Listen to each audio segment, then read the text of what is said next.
And then, of course, Western Strikers 1, Adelaide Comets 2. Comets, what are they doing? Fantastically. Kone and Stamatolopoulos scoring for Comets. And Western Strikers in a little bit of strife over the last few weeks, so they're going to have to hit their straps to get going as well. Otherwise, they're going to be left behind. And Comets, newly promoted, way on top. Yeah, they're doing very well at the moment. They've had the 4 wins and a draw and a loss there, so they're doing very well. But I think, like this year, you look at the table, like from first to second to last, there's a 6 points difference, and we're only a third of the way through the season. So you have a couple of wins, you can be right up there, and you have a couple of losses, you can be right down there. So yeah, well, let's have a look at the table. We're talking about it. As we see, Comets on top with Adelaide Hills right behind their Hills on 12, Adelaide Olympic on 10, Cobras on 9. I mean, this is just, we say this every week, it is traffic jam because all you need to do is get a couple of wins and, you're up on top of the ladder. Cobras on 9, Pirates, Cumberland, Noarlunga on 8, Western Strikers and Panthers still in touch on 7, and Enfield, I don't know what's happening there, but only on the 2 points and really going to make it hard. As I said last week, they're at base camp. They've got to climb Mount Everest, and if they don't win next week, I don't know. You'd have to sort of think about, what are they going to get out of the season? Can I just comment on that? Just with last year, their main goal scorers being Zakinis and Dimi Pahas, who are fantastic players. Zakinis has had injury in the pre-season, so he hasn't been playing up to date. I think he's played the last 2 games, and Pahas has had a disrupted pre-season as well. So you sort of take them out of the mix, and they are struggling to score and win games. And of course, as we mentioned, Toshi's gone, and he's gone to you. No, he hasn't. No, I wish he has. I asked him if he would come, but no, he's gone to Comets. He's the assistant coach to Comets. That's right. So watch Comets slide down the table with Toshi's influence. He's sure to put them in the wrong direction. Adrian, this is going to be the last time you're going to be on if you say things like that. He's a good boy. Toshi's a good boy. So, well, that's very interesting that he's gone to Comets, and very, very strong, and they're doing fantastically. Let's have a look at the fixtures for the next week for the Premier League. And we have Western Strikers are up against Cumberland. These are all 3 p.m. matches, all during the day.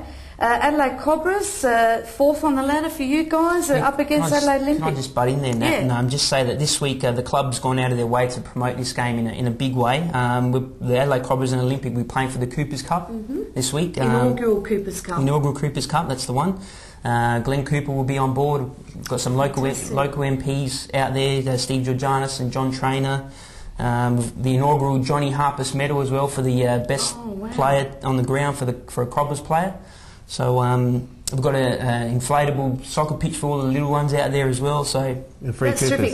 It's free entry, so you can spend the money that you spend on entry fee for your Coopers, and that's fantastic. A great initiative by the club, and we wish you success with that. You've got to watch Jovanovic. This is the one that you've got to watch. He's caused us a few problems in the past, so we'll be sure to try and put the clamps on him this week. Definitely. And the other games that we've got this week is Comets. It's 1v2. Great match up here. It's Comets versus Adelaide Hills, so that's at Santos Stadium. Going to be a big match, that one. And then we've got Pirates up against Panthers. Another big match, really, because similarly placed on the ladder. And then Noarlunga and Enfield. Noarlunga would be out to get a win, definitely. And if Enfield don't, well, I really don't know what they're going to salvage out of the season. Perhaps try and make top 5. But it's probably not, just for Enfield, Noarlunga's probably not the easiest place to go to. No. We played them last year in the Cup. I was speaking to Adrian off air, and Noarlunga actually a very good team. I mean, we did beat them by a few goals, but we didn't score those few goals to the end of the game. And I think they're very well coached, and they've got some really good players down at Noarlunga. So, I mean, for Enfield, could really make or break their season if they don't get a result down there. Well, we wish all the teams very well, good games, and wish them all the best, and may the best teams win, that we say every week. We're actually going to take a break.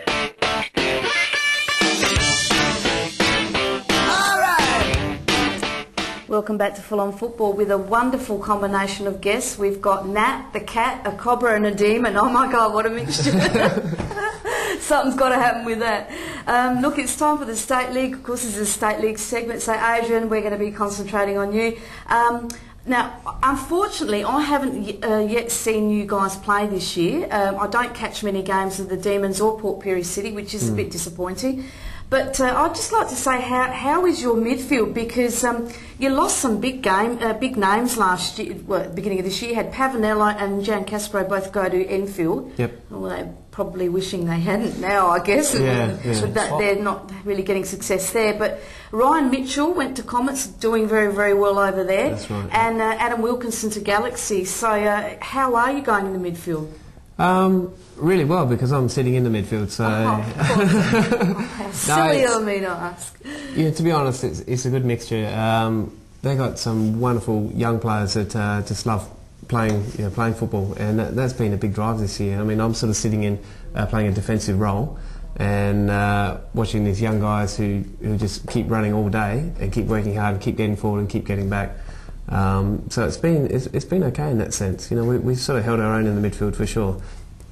Can't complain. Now, of course, last week's game, which we'll look at, had a great game against West Adelaide, the in-form team, and your win over them must have been very, very satisfying, especially for your coach, Anthony Brevy. Absolutely. I mean, that was a big game. I know Salisbury have a game in hand, so you know if they could be top if they win that catch-up game. But West Adelaide very strong, and to be honest, I think we possibly caught them on a bad day. They, you know, I won't say we were lucky because we played well, but you know we ended up winning the game 3-2. It was a great tussle, but they missed their opportunities, and I'm sure they're looking forward to the opportunity of coming back and playing us again. So can I ask, did Markovic play?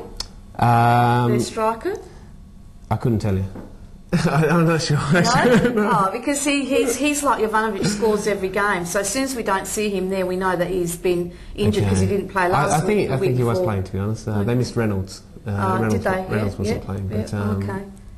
Yeah. Alrighty. Well, let's have a look. Well, actually, before we go on, I wanted to ask you, how are you fitting in there with being a new club?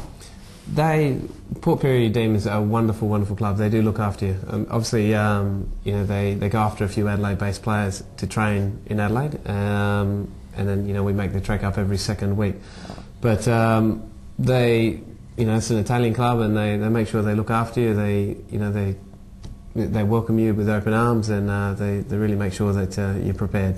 So now, when you have the big derbies, do you get a lot of people going along to these matches? Yeah, probably not as big as what it has been spoken about. They keep talking about games in the past, which you know they were 3 deep around the crowd, but it's not that big anymore. But it's still a healthy crowd. We played Savoy the other week, and it's always a good rivalry, and it was good fun. Oh, fantastic! Okay, well let's have a look at the results from round 6 of the State League, and again some interesting results here. We had NAB 2 defeating Western District Toros 0, with Scalzi and Pictionary scoring for NAB. This was a big surprise, this one, when this one came through. Salisbury 0, Sassy 3, and from what I've heard, Sassy absolutely, you know, they left Salisbury standing still. Someone said they were like the little yellow posts that you have at training, not watching, going, what was that just went past us? So, and we did mention this. These guys are young guys. They're becoming more football savvy as they go along, and they've got an abundance of fitness. So, you know, you've played them? We have played them. We actually drew. We were leading 2-0 with 6 minutes to go, and then so we call it the draw that we lost. But they are a good team, and if you let them play, they will cut teams up. I mean, they're getting better and better at sort of matching it with the seniors, because they've always played the under-23s Premier League. So, but you know, they're learning every game now, and they will be tough. If you let them play, they'll play. That's what we were saying that was going to happen. And as we have a look at the scores again, Monterosso scoring 2. Here we go.